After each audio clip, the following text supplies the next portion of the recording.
All right, well, welcome everyone to the webinar hosted by MiDOG Animal Diagnostics. My name is Dr. Kaylie Zapanta. I'm one of the research scientists on staff, and I'm really excited to share a little bit about what we do. And I'm also here with Dr. Krista Keller, who will be presenting some of the work that she does as well. So before Dr. Keller gives her part of the presentation, I'm going to kind of go over essentially what we do at MiDOG. We essentially have been pioneering microbial-based NGS testing for diagnostics for companion animals as well as exotics. We overall offer precision microbial identification and quantification, and we, as the research scientists in the room, myself, can attest. We do peer-reviewed research. We publish case reports, we publish clinical studies, etc. This is our board of advisors. It is full of a lot of very hardworking, educated people. Dr. Krumbeck, our CEO and co-founder, and Dr. Tang, our CSO, Chief Science Officer and co-founder, as well as a whole host of veterinary professionals who are on our board of advisors. So as veterinary professionals, you are very much aware that successful treatment of any microbial infection starts with an accurate pathogen identification. And the issue can be, in a perfect world, we would see a patient and that patient would have a very straightforward symptom presentation, and we would be able to diagnose and treat them quickly and without any issues. But we know that the world is not perfect, and oftentimes you can get situations where you think that a microbial pathogen is present and it's not, or you think that symptoms are caused by a particular microbial pathogen and they're not. And that's kind of where MiDOG can help. So just to sort of go over some clinical implications, dogs, for instance, in their lifetime, 10 to 15% of them will experience chronic skin infections, up to 20% chronic ear infections, 5 to 10% of female dogs will have recurrent or chronic UTIs. And 70 to 80% of dogs over the age of 3 will develop periodontal disease. And we see, we know even less about the incidence of microbial infections in large animals, exotics, and wildlife. Many veterinary professionals will opt for diagnostic techniques such as culturing, which has been around since the 1880s. Many people are familiar with this form of diagnostics. It can be very straightforward because, of course, you're just looking for 1 or 2 pathogens at a time. You send out 1 or 2 cultures, and presumably you get a very straightforward answer as to whether or not that microbial pathogen is causing a particular disease or not. But the issue with culture testing is, as I'm sure you all are familiar, there is a lot of times you'll get no growth results. So you'll send out a culture and you'll wait days, sometimes even weeks, only to get back no growth results. So you're kind of back at square one. The other issue is that when you have bacteria that have biofilms or that are sensitive, are not culturable, then you are going to get that no growth result as well, which can often lead to misdiagnosis. Alternatively, a slightly newer diagnostic technique has come about since the 1980s, and this is called PCR or qPCR. This is a little bit better in the sense that you can look at multiple pathogens at once. You can look at 3, 5, upwards of 30 pathogens at a time, but you're still limited to the targets that you can look at. And ultimately, with both of these forms of testing, you have to sort of make an educated guess as to what you think the pathogen might be that's causing the issue. PCR also leads to high false positive rates, and you can't quantify the data. So you can see if a pathogen is present or absent, but you don't know at what concentration. And quantitative data is very important when we're diagnosing because you might have a pathogen present, but it might be at a very low level of abundance. Or in contrast, sometimes you can see presumable commensals or the good guys, but they're at very, very high cell counts, like billions or millions of cell counts, which is also abnormal and could be contributing to the disease. This is where MiDOG's all-in-one next-generation sequencing testing comes into play. It's very precise because it's DNA-based testing. We can look at a broad coverage. So rather than just looking at one pathogen with culture or a couple of pathogens with a PCR panel, we can look at thousands of bacteria, thousands of fungi, even antimicrobial resistance genes to get a whole picture of what's going on in that sample. You can also get the results a lot faster and more detailed. So rather than having to wait like days or sometimes weeks for culture, you can get testing within 2 to 5 business days. And NGS has been shown to be arguably more effective at particularly diagnosing and treating complex infections. So when we think about some of these complex infections, what we're talking about are unculturable microbes or tough to diagnose pathogens because of one reason or another. So here is just a list of some of the pathogens that we often see in veterinary diagnostics that are really difficult to treat. Things like mycoplasma, Diagnostics, cyanobacteria, etc.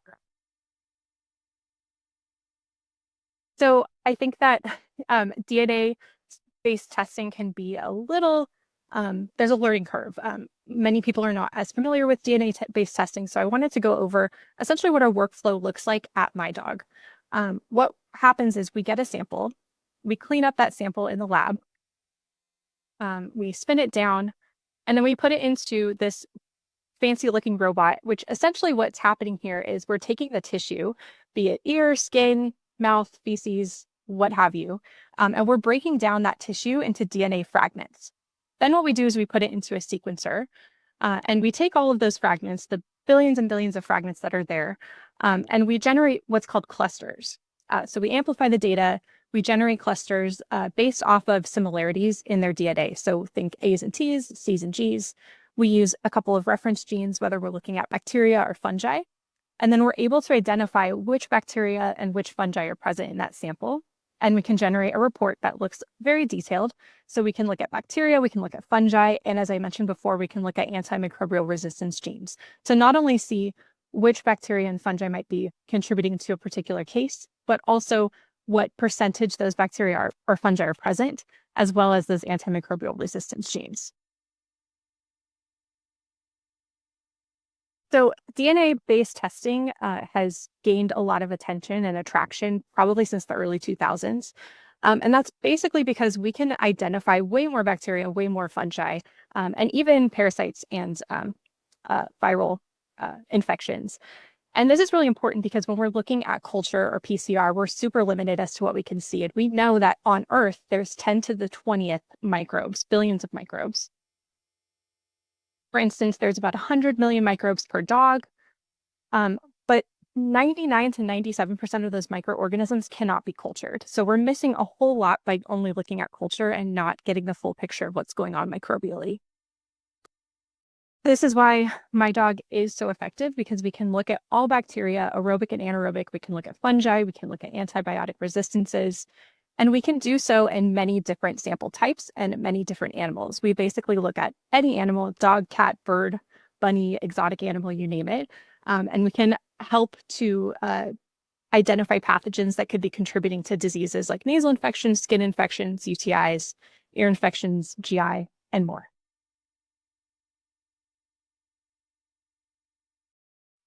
So this is just, what it looks like to sort of get a sample. This is a dog. And what we're doing is looking at a part of their skin. So we have a sterile swab collection kit. You just will agitate the skin and get as much of that tissue onto the sterile swab, and then put it into a tube that we provide. And in that tube has a stabilizing solution to keep it at stable at room temperature. So you don't have to freeze it. You can keep it for, an extended period of time. It's not like you have to send it in right away. We give shipping labels so you can send it in right away if you need to. But it's not going to be temperamental, or it's not going to change with the temperature, which, things like culture and PCR are. All in all, what you get is a comprehensive report-based DNA or DNA evidence that can allow for better treatment outcome. And we've seen that NGS can be superior at detecting certain pathogens like strict facultative anaerobic bacteria, think like Salmonella, Helicobacter, Klebsiella, etc., as well as slow-growing bacteria, things like Mycoplasma and Mycobacterium. Many gram-positive bacteria, virtually all, could be tested this way, as well as those novel and rare pathogens. And this is a really important point because with culture, you're only testing what you know, whereas with NGS, you're testing what you know and also potentially what you might not know. And I say you, meaning all of the medical community. In addition, we can detect all fungi, which even less bacteria, or excuse me, even less fungi can be tested with culture and PCR. So this is really a benefit. And ultimately, it's arguably the best solution for that no growth mystery that oftentimes occurs in clinical practice.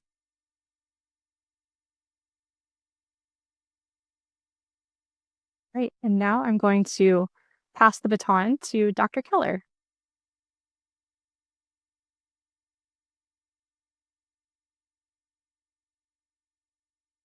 Hello, all, and thanks everyone for being here today. My name is Dr. Krista Keller. I'm a fellow veterinarian.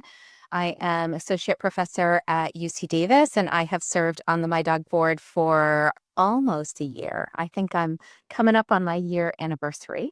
But I've been using MiDOG for my clinical cases, and I only work in the exotic animal realm of species for probably 2, 3, 4 years. So I've built up a little bit of experience. And when Dr. Zapanta says it's a learning curve, 100%, this is a learning curve for us to learn this new technology. How can we utilize it to best augment our practice? So I present to you today, I really wanted to think about steering the conversation towards the clinical realm. And focus on to best use this diagnostic for your clinical cases, which is, I know, why you're all here. So I spent a lot of time thinking about how could I best present this to you. And so I did a very unofficial query to 20 of my veterinary friends and said, what should I focus on this lecture? And their comments kind of came back clumped together. The biggest sentiment was this desire to better understand how to interpret this comprehensive MiDOG report. Of course, as clinicians, we can order all the tests in the world, but if we can't, bring those results back together in the clinical context, that could just be impossible, right? So in this lecture, I will definitely review the relevant parts of the MiDOG report with some great exotic animal cases to hopefully give you some more background there. Another common question was, how does NGS fit into the clinician's toolbox? When we are suspicious, when we have those spidey senses for infectious disease, we know that we have some traditional tools to reach for. But for years, we're trained to use culture, cytology, serology, whatever. We were trained on this in vet school. We weren't trained on NGS in vet school. So it really is a learning curve for us about how to integrate NGS into our practice successfully. So we will look at some cases, and hopefully you'll feel a little bit more comfortable about which ones of your cases will really benefit from NGS. Third most common question, and one that has been the most recent learning curve for me, is surrounding the use of antimicrobial, resistance data. Stewardship is important, not just for VetMed, but just, the world and what's going on. MiDOG report gives a lot of information, and we're going to dive both into the power of that information and how to utilize that information with your clinical cases. And then lastly, I had an N of 1 person tell me that this information is overwhelming and it makes their brain hurt. This may have been an overworked resident, okay? But they just said, you can't be dry with this, Krista. You really need to make it fun and make it entertaining. So here it is. These are my lecture objectives now. Okay, so that's a pretty big ask. Those are some big learning objectives. So I thought long and hard. I may have asked ChatGPT for some advice, but here we go. I present to you the newest crime drama documentary, Catching a Thief in MiDOGville. That's right. We're going to jump on that true crime and murder mystery craziness, and we're going to compare MiDOG NGS technologies with the fine work done by police officers every day when they solve a crime. So put on your sleuthing hats, sit back and relax for this completely fictional, but hopefully helpful analogy. Okay, so introducing MiDOGville, a great place to live. This town has recently had a few robberies, and the MiDOG Police Department has a job ahead of them. They need to find the thief, and they need to bring them to justice. And they know that the thief is somewhere in this town. For our first example, let's compare this town to this bearded dragon. Bearded dragons, of course, a great lizard to own and a great lizard patient.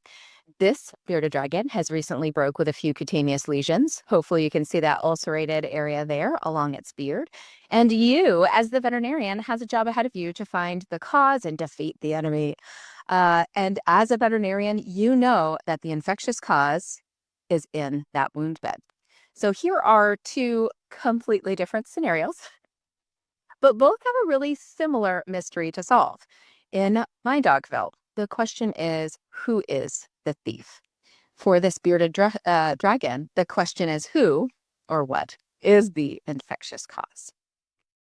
So as a veterinarian on this case and every case, we know that we have a myriad tools in the toolbox to diagnose all of our infectious diseases. Each of these have their pros and cons. And if all of us had to write an essay about the pros and cons of cytology versus PCR versus culture, we may be able to draw out a map or whatever. But it's when somebody drops something new in our lap, like NGS, we need to kind of go back to that toolbox and reassess some of our tools. So what can we get for information from each of these tools? And in the following example and this continued analogy, hopefully we'll kind of break that down. You know, which one of these pieces of the toolbox is going to be helpful in your journey to diagnose the thief or diagnose the microbe causing it and find the thief in MiDOGville. So when we reach in our toolbox to diagnose this bearded dragon, if we reach for NGS, as Dr. Zapanta pointed out, we have the opportunity to detect all of the bacterial and fungal DNA in the sample. So we're going to swab that wound, we're going to send it in, and we're going to get a lot of information back, especially from a site like this that is open to the environment, right? NGS is an insanely powerful tool to know everything that's there. But in itself, if we only use NGS, sometimes that can present some clinical challenges as well. So let me present the analogy here. If the sheriffs in MiDOGville use the equivalent technology to find the thief, they would be using a census report. So they would get a census of every single person in MiDOGville. And in the same way, you know, both of these reports would be helpful in saying, I know that the bad guy, the thief, or the pathogen is on this report, but the report can't tell us exactly who that bad guy is. And we'll go through each of those reports and show you how the MiDOG comprehensive report gives you some clues that you can use. But in itself, it can't tell you who is the bad guy causing the lesion. So what other tools do we traditionally have in our toolbox? A big one that maybe doesn't come up right away is the use of cytology and histopathology. In this bearded dragon, that would either be an anesthetized biopsy or maybe just a swab or a impression lesion of the wound for cytology. While this diagnostic is really powerful to rule out things like cancer, which is not infectious, right? All that it can do for infectious disease detection is tell us what that infectious disease might look like, what that organism looks like. So if it's a bacteria, maybe we'll know it's gram-positive, gram-negative. Maybe we'll know if it's a rod shape or coccobacilli or whatever. If it's fungal, maybe we'll get that it's hyphae, that's branching or not branching, you know, all of these things. And remember, sometimes we can have an infectious cause, but we may not be able to see that organism on our cytology or histopathology, for instance, some viruses. If MiDOGville PD used a similar approach, they would be relying on witness descriptions of the thief. Maybe they would start by talking to witnesses, and the witnesses would say, the thief has brown hair. And so you can compare, you know, the thief has brown hair to your census report and say, ha, we have narrowed it down to 42% of the population here. So it can be a tool that we use when comparing to NGS. Another common tool that we use is that of PCR or qPCR, the second being quantitative PCR. These are molecular assays that use similar DNA detection techniques as NGS. But whereas MiDOG is throwing a super broad net and they're saying, we want all the bacteria and all the fungus, PCRs are throwing a much more narrow net, and it's going to be PCR specific. We have PCRs for a specific genus. We have PCRs for specific genus and species. And then we have PCRs that are just for a group of bacteria, an Enterobacteriaceae, which might include E. coli and Salmonella. So it's all over the place. In this bearded dragon, if you kind of were suspicious of something fungal, you might be interested in running a Niniziopsis PCR, which Niniziopsis is a great differential for the presentation. And if you get a positive back, that can be really helpful in saying, hey, I have a diagnosis, but what do you do if that PCR is negative? Now you have spent money, you have spent that clinical time, and now things are, you just don't know, what's going on in this wound bed. Police officers using similar thoughts or a similar approach to detect their thief would be running down specific leads in MiDOGville. So they would try to prove or disprove whether or not some shady characters were involved in the theft. While this may be good if it's based upon a good hunch or some good data, the work that the police officers may put into interrogating this example of all of the kids on the football team who might be causing a ruckus. It's great if that hunch pans out. And of course, the football players were the problem. But what if it wasn't anyone on the football team? Now they've spent, 3 days interviewing everyone, and now they still don't have an answer, even though they've ruled out that it wasn't the rowdy kids on the football team. Okay, probably the most classic diagnostic tool in infectious disease diagnosis is culture. So this is the most conventional tool that we reach for. As a veterinarian, we have lots of different cultures we can order: aerobic or anaerobic, fungal, specialized mycobacterial cultures, specialized mycoplasma cultures. We have a lot of different options. And culture gives us the ability to detect culturable microbes. Remember, Dr. Zapanta said not all organisms are culturable. So we do have some of those fastidious organisms that just won't grow. It don't matter what you do, sort of thing. So if you were suspicious of a fungal infection in this bearded dragon, which we may all be suspicious of, I hope you're suspicious of, you could take a swab of that, send it out for culture, and you would probably get the answer that there was a fluffy white set of colonies there that was consistent with Niniziopsis or a couple other organisms. However, if you didn't have that spidey sense that said, hey, I think this is fungus, or you didn't have cytology to lead you down the path that, hey, there's chlamydia, maybe I should order a fungal culture. If you ordered an aerobic culture, you may get a whole bunch of data points. You may get that there's, 4 bacterial microbes in there. And that's because this is a dirty wound bed open to the environment. That doesn't mean that those organisms are the cause of what's going on. Similarly, if cops in good old MiDOGville, sorry, my light is turning off. I just need to get that on in my room. If the cops in MiDOGville set baited traps to try and catch their thief, it would be super similar. So just as we have different types of cultures available, the PD may set up different baits. So a counterfeit bill set in a cash drawer might be a good bait for some foragers, right? But it wouldn't be good bait for somebody who's been stealing food. And so very similarly, that police department or that detective really needs to have that good hunch for who are they trying to catch if they're going to use these baited traps. Lastly is serology. And I don't have any examples for serology because we don't have a lot of serology options in exotic animal medicine. We have just very, very, very few. We have 0 for bearded dragons, but I did want to bring it up because in more traditional species, there are some serologic assays. It is a tool that we can use to detect prior exposure. Doesn't mean current exposure, as we know, to certain infectious agents that we have. And if our detectives use something like this, it would be a similar approach. It would be looking at maybe police records of town folks. Who in the town has a history of theft or a history of being arrested? They might be on the short list of who might be the thief. Okay? So at this point, you are either super confused super entertained, maybe both, maybe neither. I'm hoping for both.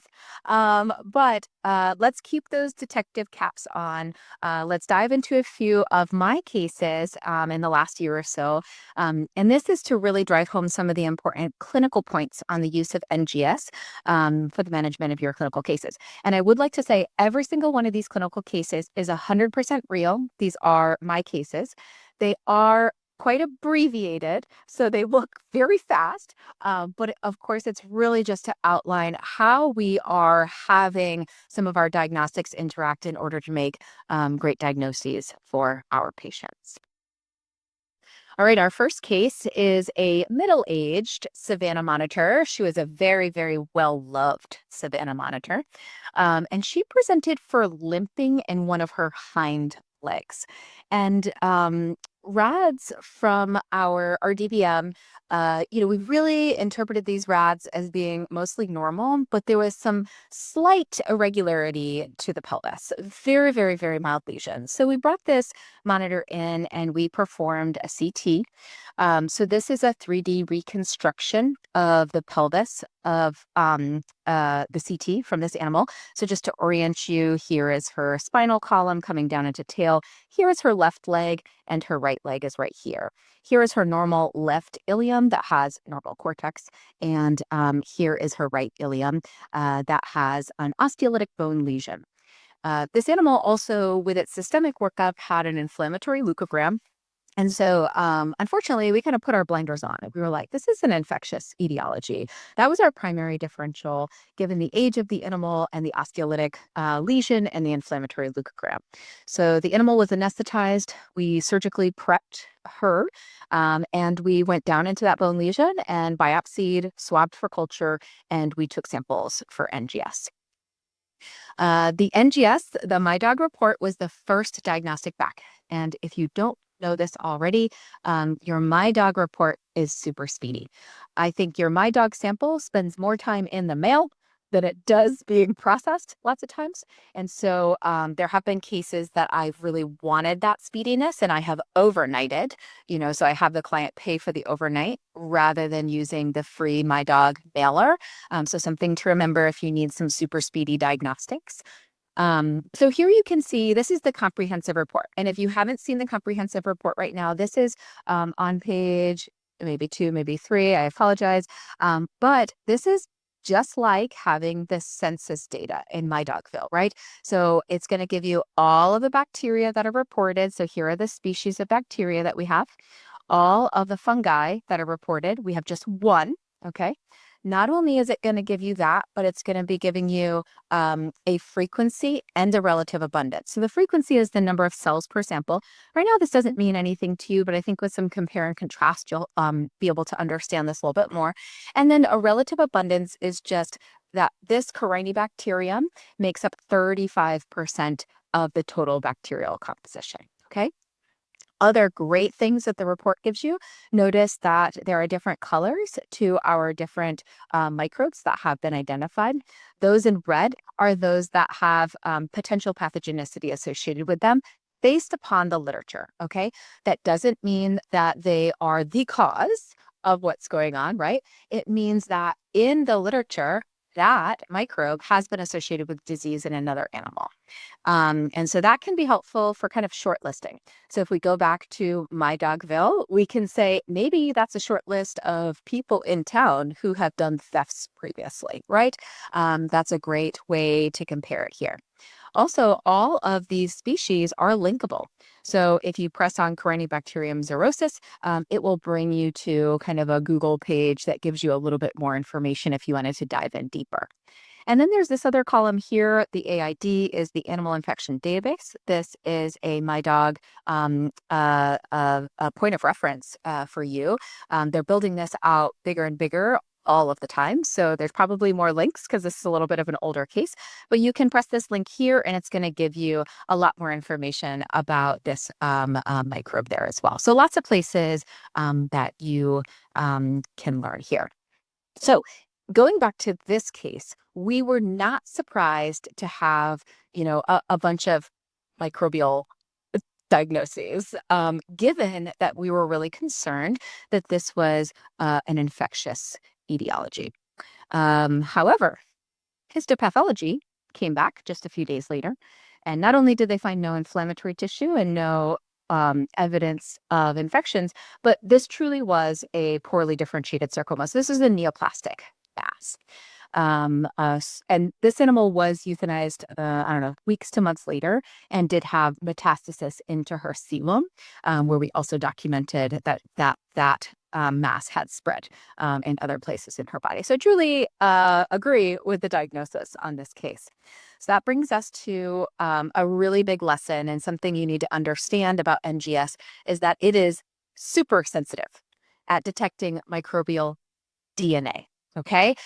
So if we go back and look at some of the cell counts here, again, you don't have much to compare this to, but you will after looking at a couple more examples. These cell counts are quite low. Look at our fungal cell count. There's, single digits. And remember, this can be non-viable DNA. Non-viable meaning that there is no cell wall, right? It's just DNA that was there.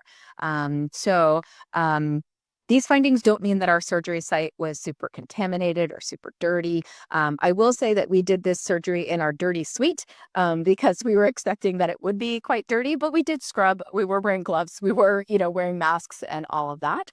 But remember, NGS, that really powerful technology to detect all of the DNA. We have to remember that low cell counts can be from the skin. It can be after we're doing a surgical scrub. Remember, we're lysing cells with that surgical scrub. We're washing cells away, but there may be DNA left behind. So that's really important to identify that pairing, the NGS technology, MiDOG report, with other findings from our animal become really important. If we had really, really put on our blinders and only run NGS in culture, we may have had a very false diagnosis here, right? And that there was an infection going on. So that histopathology became extremely important in making sure we didn't make that decision. So next we have a little Kayik. He's a young gentleman, only 7 years of age. He came to us after 2 years of intermittent bloody stool. He had seen a bunch of vets, mostly because the client moved around a lot. He'd been on and off a variety of antimicrobials, anti-inflammatories. He had dietary trials. He had a cone put on so he wouldn't bother his vent. Not only did he have hematochezia, but he also had these scabs and raw areas on the skin around his vent. So this is a really poor picture, but it's the only one that I can find. So in here, this Kayik is laying on his back. Here is his tail down here. Here is his vent, and then his wings are off to either side. So hopefully you can see that vent looks very crusty, dirty. That if you take off that crust, there's ulcerated tissue underneath. So we performed a bunch of diagnostics on this bird, but it really came down to his cloacoscopy. So we did cloacoscopy on this Kayik. We found an ulcerated area within his cloaca that we biopsied, to get some tissue. We also had the NGS, the MiDOG swab, and we really tried to make sure that we only swabbed that little lesion in the cloaca. That's hard for this size bird. That's really hard, but we tried our best. But given the inherent very dirty area of the cloaca and the fact that NGS is like running a census report for, what is the microbial community in the cloaca, we were not surprised to find a whole host of organisms within this swab, okay? Here again, you can see, here's the comprehensive MiDOG report for this Kayik. There's a number of bacteria. In this case, there's a number of fungi, okay? We can see we are linkable, all of our organisms. The organisms in red are going to be those that are proven pathogens in some animal disease. We have several of these organisms that we have animal infection database links, so we can learn more there, or we can press on any of the microbe names and be sent elsewhere on the internet in order to find out more. We have a relative abundance, as well as cells per sample. So I want you to compare the cells per sample from this dirty cloaca. It's supposed to be dirty. It's supposed to be dirty. It's not a bad thing. This dirty cloaca compared to our clean surgical site for our monitor in that last example. So we can see really large cell counts here, much lower cell counts in the fungi group down here. All right, so when we get back all of this information, it can be a little overwhelming, right? Who's the problem here? We know the last example was cancer. Is it one of these microbes that was causing a problem? So the big question is it one of these bad guys that are to blame? Is it one of these not bad guys that is to blame? Like, how do we get through that? And once again, the biopsy of the lesion came back and was the most helpful. So on it was not cancerous. It was inflammatory. So it was a granulocytic chloicytis with a gram-positive rod that was sometimes a filamentous morphology bacteria. So this really, really helped us, right? We go back to the census and we say, who's there? Well, who's there? There are some gram-positive. So Corynebacterium gram-positive, Clostridium. These are all gram-positive, right? So, and all of those are bad guys. They're all in the red. So this is, which one is it? Now, if we were to just go by the NGS report, you would have said, Clostridium, ooh, that's not supposed to be in parrots, because it's not. Parrots should not have Clostridium. And oftentimes we're trying to diagnose Clostridial overgrowths, and it can be really dangerous in parrots to have Clostridium. Some of our more carnivorous avian species, Clostridium can be normal, but we really don't want to see it in parrot cloacas. And so our original knee-jerk reaction to this NGS, which was the first diagnostic that came back, was, hey, we think this kayik should go on metronidazole to treat its Clostridiosis, all right? But when we got our histopathology, we said, ooh, Clostridium is not filamentous. However, this Corynebacterium is, or can be, both rod and filamentous. And so although Clostridium was there, our suspicion is that was more of a secondary overgrowth that was happening because we had a primary Corynebacterium causing this granulocytic chloicytis. Okay, this diagnosis is not only supported by our biopsy that says it's not, Clostridium morphology in the sample, but instead more in line with that Corynebacteria. It's also supported by the MiDOG report. So look at our relative abundance here, okay? So out of all the bacteria, the majority of it was this Corynebacteria. And so it almost kind of lends itself to like, hey, there's a bad guy. It's here in large numbers, like, oh no, what's going on? That brings us to kind of learning point number 2. And this is for both of these two cases, that MiDOG detects microbes. Veterinarians assign which microbe is to blame, right? And so MiDOG gives you a lot of information on that comprehensive report, but it's only when we start comparing to our clinical case workup and some of these more common or traditional conventional diagnostics that we can assign, this is the problem that I need to attack.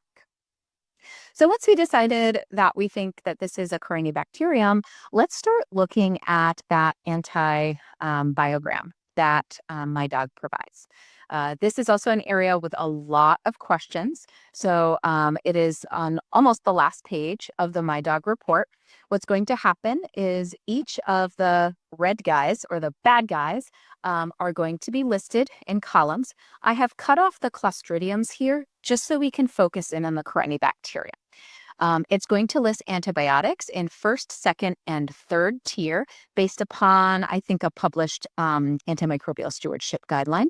I have cut off the third tier here because it was really hard to read, and we usually don't use imipenem and things like that. And so I just really wanted to focus in on what some of this interpretation is.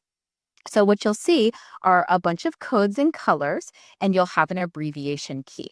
So MiDOG is going to report out 3 things for you in this column.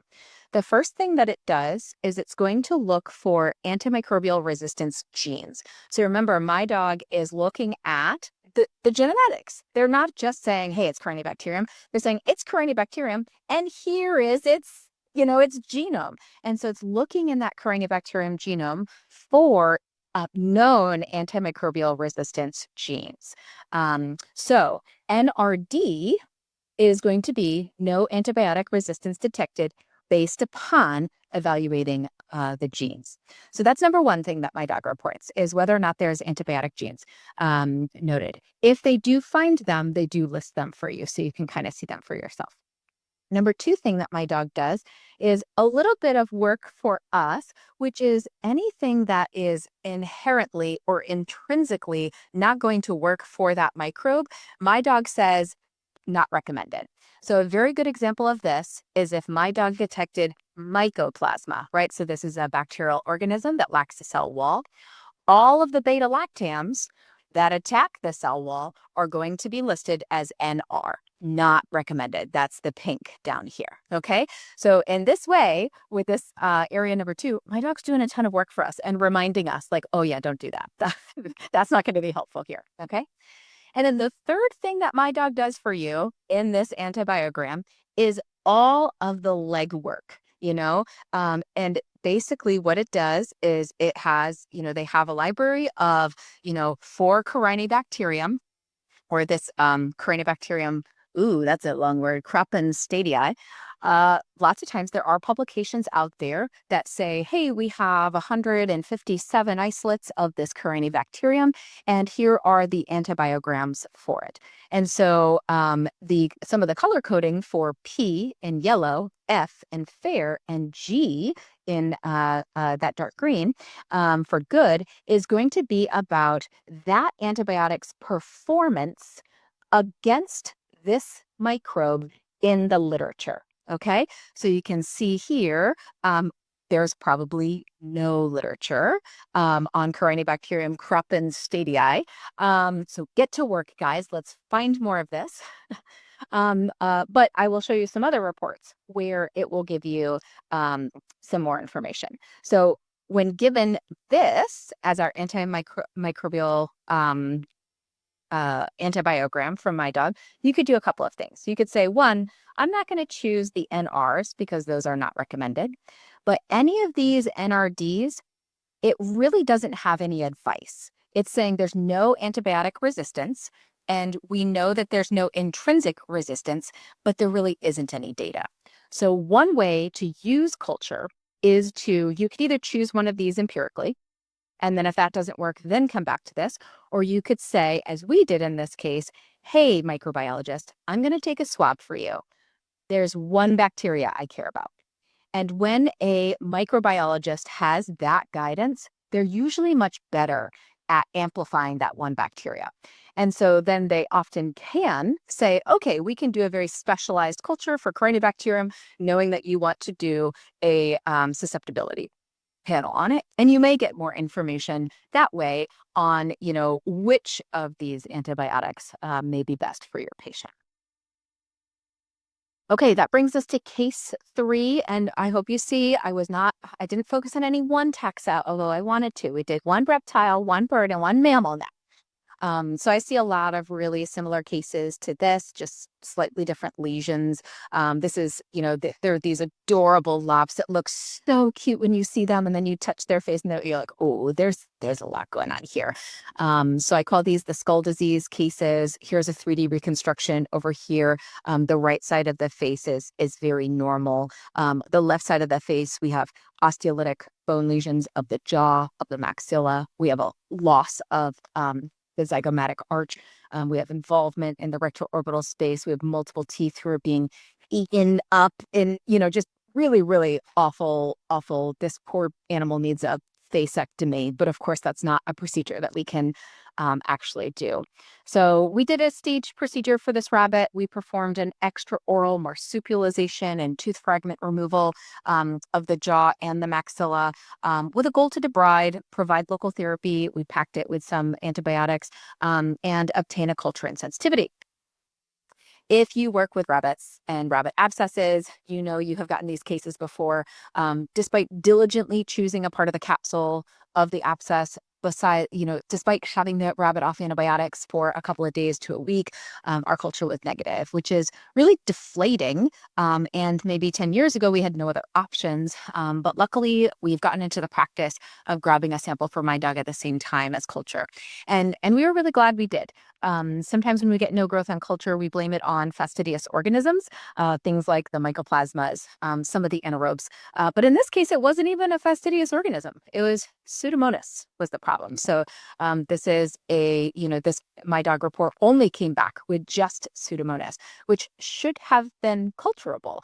But remember that abscesses are hostile environments. There's heterophils releasing enzymes, and it's just yuck. So likely there wasn't a lot of viable organism there. And what the power of MiDOG is that it really is able to get that census because it's picking up DNA. So a good reminder that there are lots of options why a culture doesn't grow. It's not always the culture's fault. So the diagnostic advantage of NGS over conventional culture in microbial detection, it has been documented. There's a recent publication in AJBR. This is open access, so you can go check it out for yourself.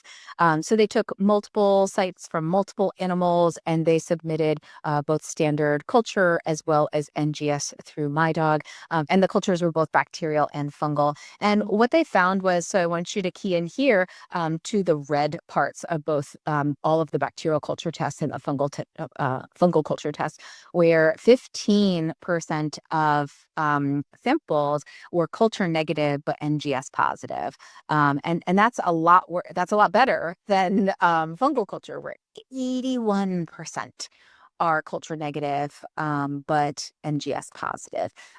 So those are kind of scary numbers, and hopefully you can start thinking about kind of that insurance, right? Of if you're gonna go with culture as your first bet, that's totally fine. Sometimes I try to grab culture first and NGS as my insurance. Sometimes I grab NGS first and I have the culture in case I want to do a focused culture to get a little bit more information from that antibiogram.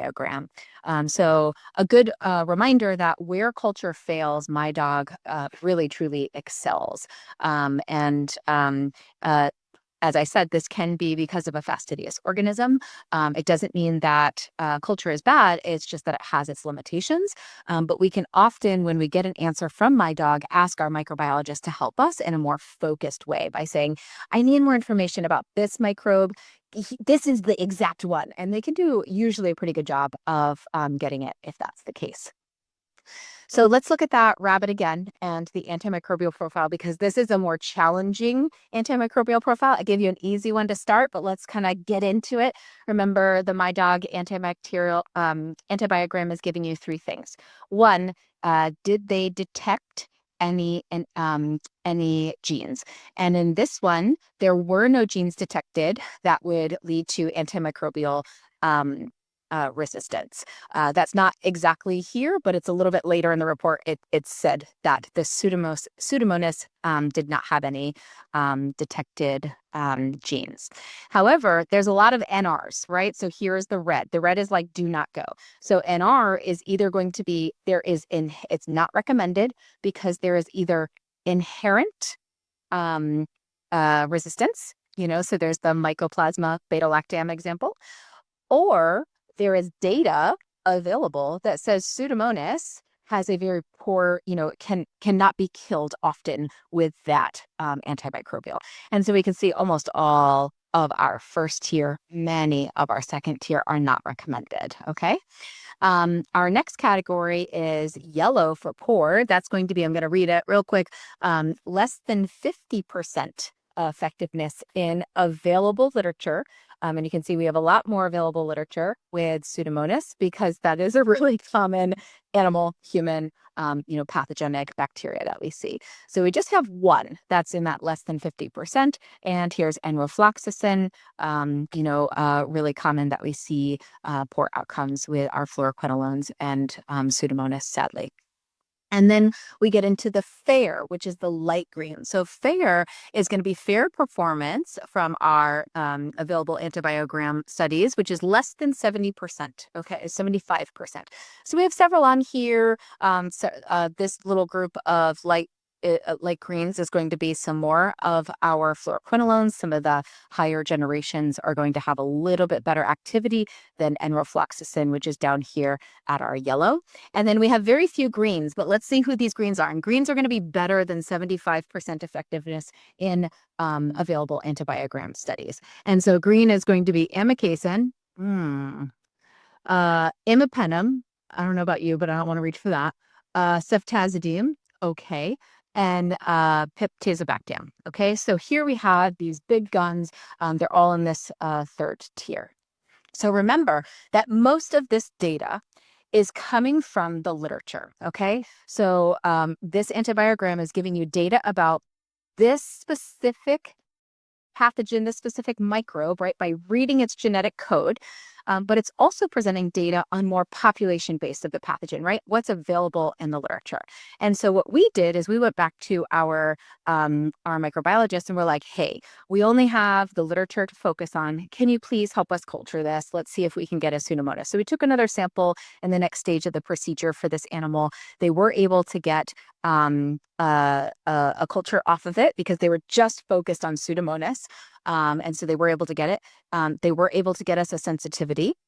And remember, this now is very specific, not genotypic, not population derived, but phenotypic for this very specific Pseudomonas that is eating through this rabbit's face.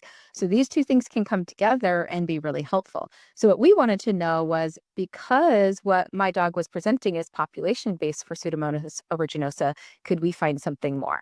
Lo and behold, we really didn't find anything more. So the MiDOG predictions based upon the literature really, really lined up for this animal. And we were pretty limited with local therapies, wound packing and everything for appropriate antimicrobial treatment. So hopefully walking through those cases, looking a little bit about the reports was a helpful way to understand a little bit about what's available through the MiDOG technology. I hope you walk away not only with thinking about a brand new tool to put into your toolbox, but also one that you can integrate into some of your use of more conventional infectious disease detection tools. So happy to take any questions that anyone may have.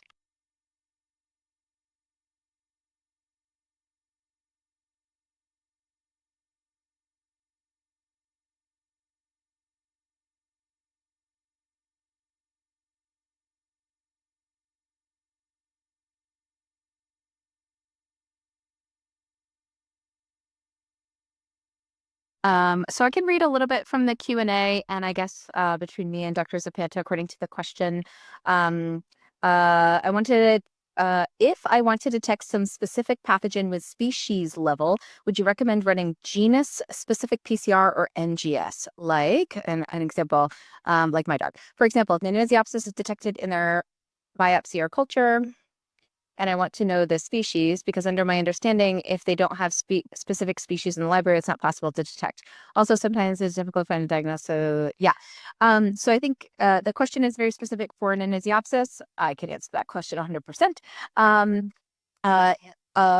How deep information to the genus or species level MiDOG or anyone can give you is based upon the libraries.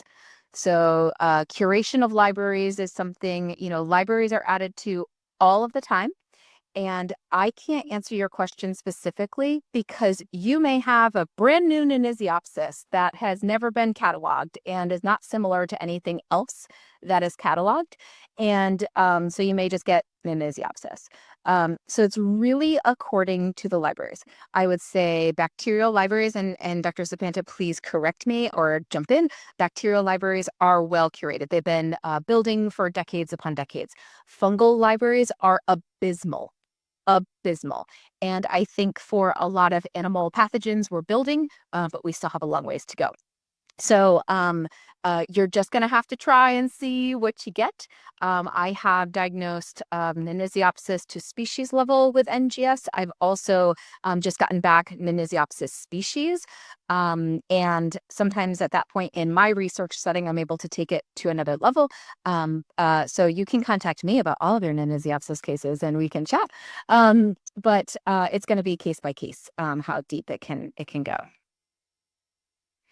Yeah, just to add to that, I think your explanation is perfect.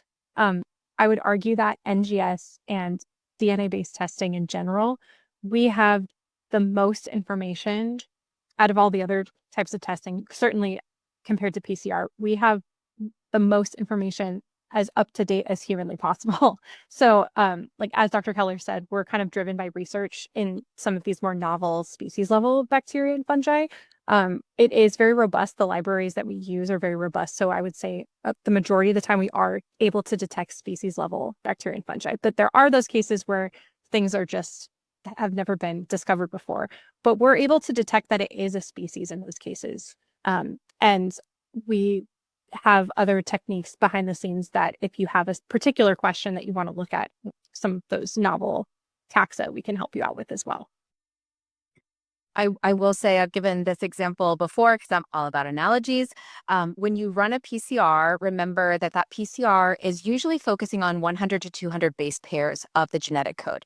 And when you run NGS, it is amplifying all of the genome. And so when you do a qPCR, that's like walking into a room and saying, I know what the ear looks like. Who has an ear like this? And you're lining up to everyone the ears, right?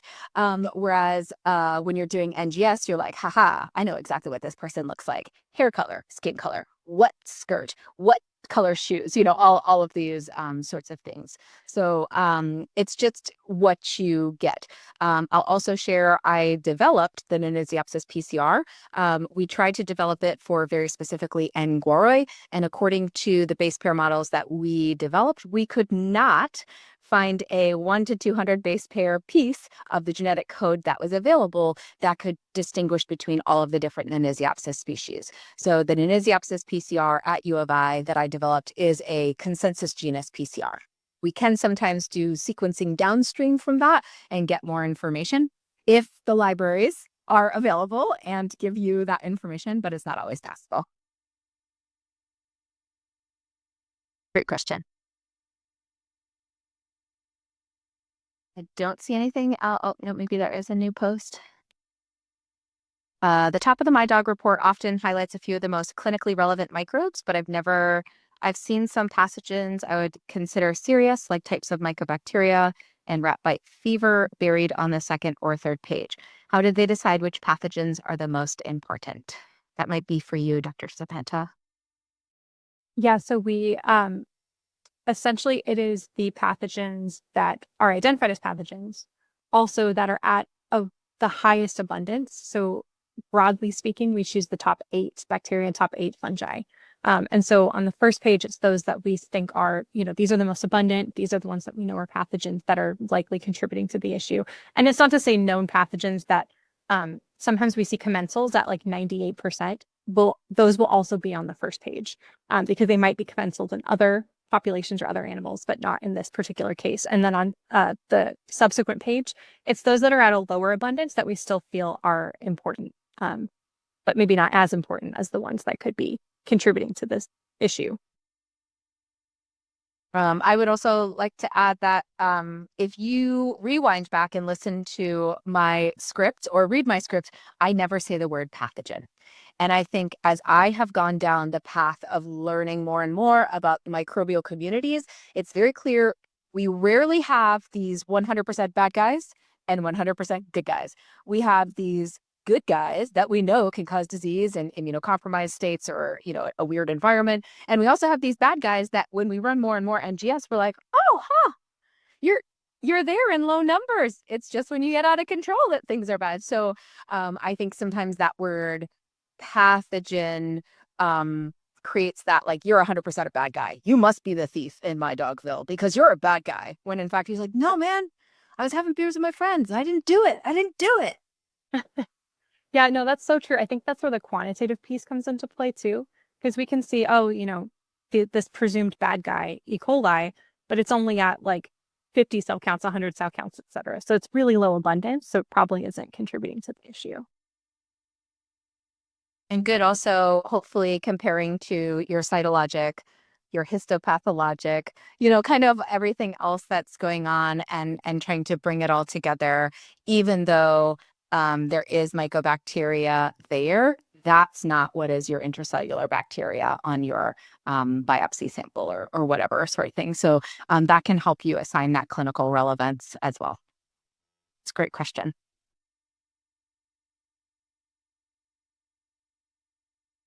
Okay, I don't think I see any other questions.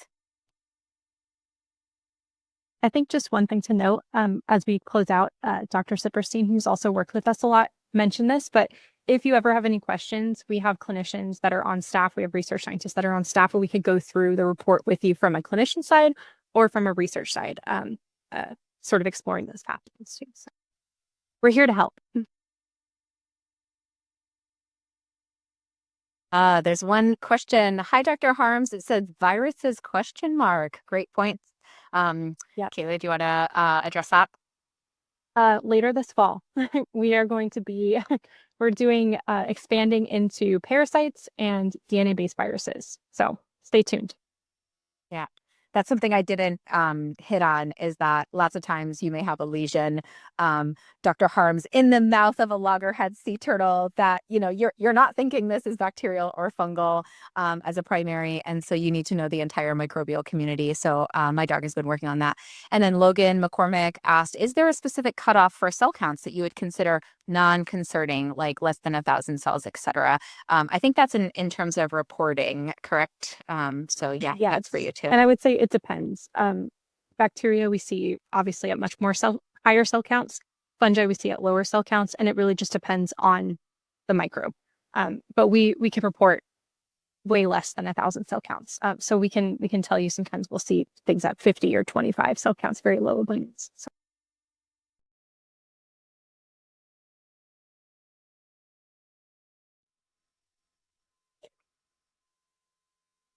Thank you, Dr. Keller. I'm going to. All right.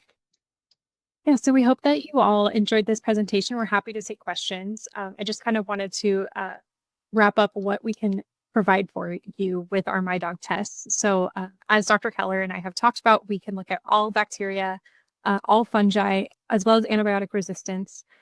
We can get you, once we receive the sample, we can generate the report and give it back to you within 2 to 5 business days.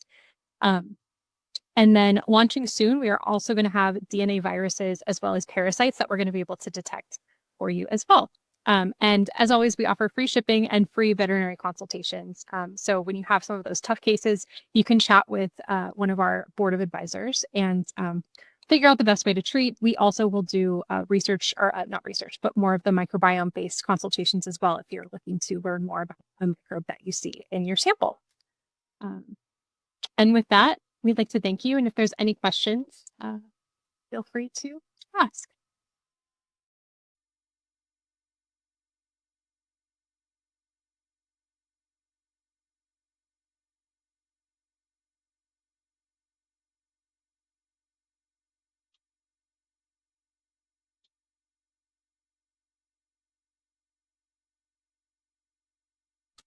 I don't see any questions quite yet, but please put them in the chat.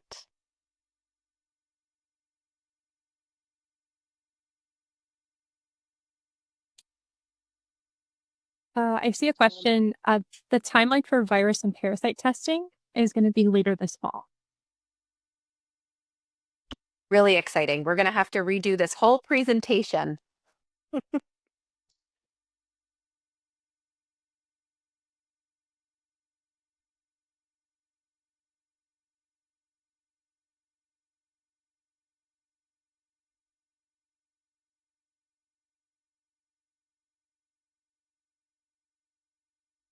So if, let's see.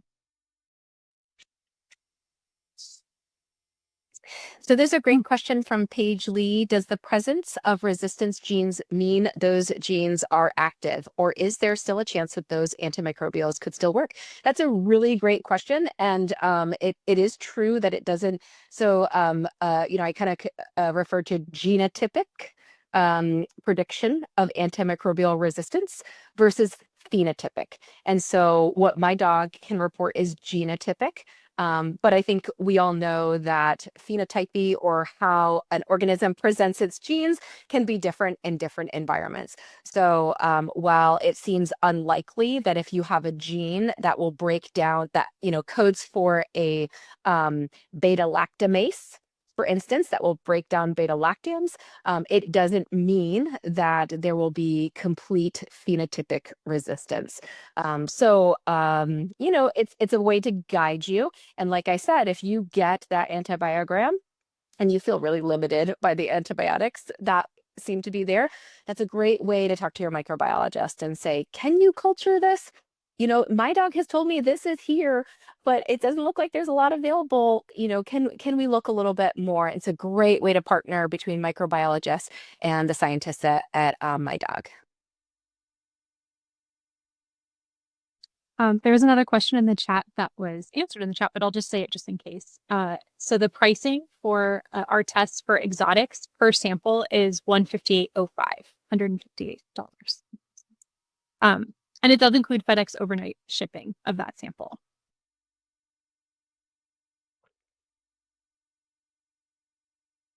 So I think just a reminder to the VCA people that that's the pricing that's not the pricing you're going to charge. That's the pricing per hospital. Yes. So potentially I misspoke when I was talking and said, was it always overnight shipping? Maybe I'm remembering back into the early days of MiDOGness. I didn't realize that the shipping envelopes were overnight. So that's truly awesome.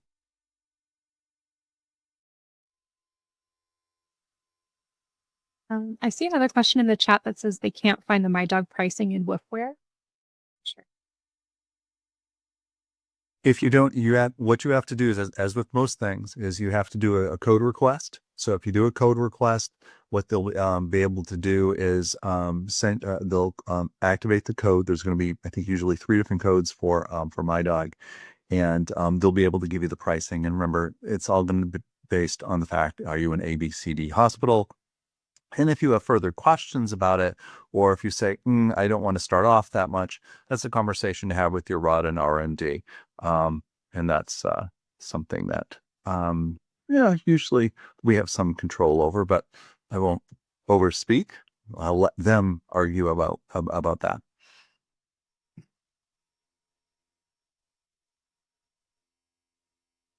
Another clarification I see is talking about fungal sensitivity. So as Dr. Crumbeck in the chat has clarified, we test for 9 antifungal drugs as well.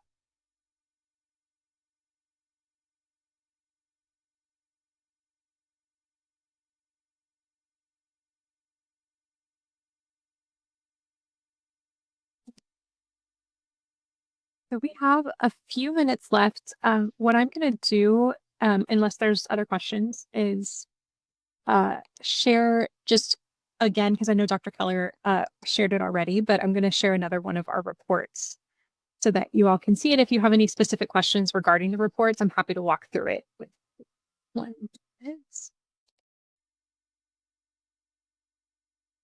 Go. Okay.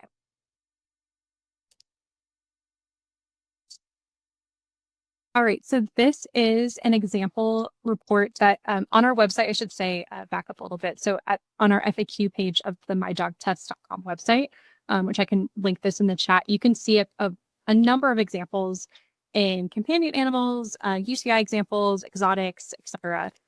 What I've pulled up here is a bearded dragon sample of the skin.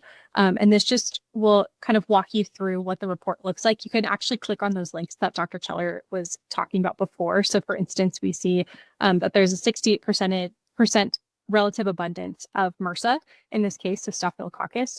You can look at the cell counts, which is obviously very high and way without way outside of the normal range. So we would consider this to be, problematic.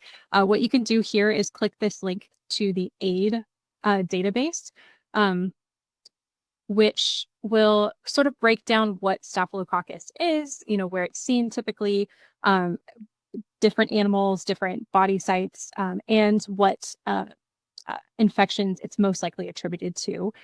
There's also antibiotic information as well as references. So if you want to dig a little bit deeper, as an example, into this pathogen or any other, then you can do that as well. And as Dr. Keller said, this is an internal database, so we're expanding it every day. But if we don't have a microbe in the database, then you can click on the actual microbe itself, and it'll take you to a Google Scholar page. It'll also show you sort of what the microbial breakdown is with these fun little donuts to give you a depiction of, clearly in this case, as you can see, there's an overabundance of the Staphylococcus species. So we want to see lots of colors on these donuts to show a lot of diversity and to show that there's not one microbe that's like overabundant compared to the others. You can look at another example of the antimicrobial resistance gene panel, and this is based off of each of the pathogens that's seen on page 1. And then on page 3, we break it down, explain a little bit more some of those more lower abundance taxa. So we can see a couple other Staphylococcus species that are at a lower abundance compared to the MRSA, but that will allow you to get a better picture of what's going on in the microbiome. Same with fungi, and then a list of our antimicrobial resistance genes. And as always, this information can be a little daunting, so we have as much support as you possibly might need, whether it's with us at MiDOG or our veterinary consultants. We're happy to help you, walk you through the steps, and get you comfortable with this report in any way we can. All right. Well, we want to be courteous of your guys' time. We appreciate everyone for coming. And with that, we will say goodbye. Have a wonderful afternoon, everyone.